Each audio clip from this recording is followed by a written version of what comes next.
Hello বন্ধুরা, আমি আর সাদ্দাম অনেক দিন পরে একসাথে রিক্সায় যাচ্ছি কোনো একটা বন্ধুর বাসায়। পুরো ভিডিও দেখলে হয়তো বা বুঝতে পারবেন কার বাসাতে যাচ্ছি। এই রাস্তা আমাদের অনেক স্মৃতির, দুই বন্ধুর অনেক স্মৃতি জড়িয়ে আছে এই রাস্তাগুলোতে। এমসি কলেজ পড়াকালীন সময়ে দুই বন্ধু অনেক ঘুরছি রিক্সায়, বিভিন্ন জায়গায় এই রাস্তা দিয়ে যাওয়া আসা।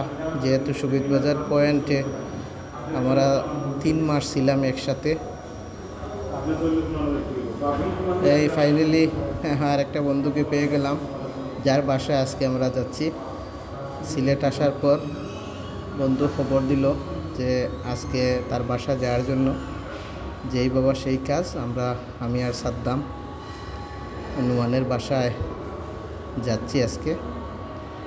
তারপর আর কি করার, ইফতারের টাইমে ইফতার সেরে নিলাম 3 বন্ধু মিলে। তারপর ইফতারের পর আড্ডা হলো বেশ।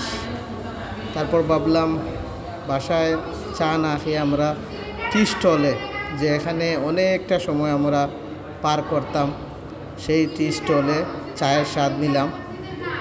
ভালোই লাগলো।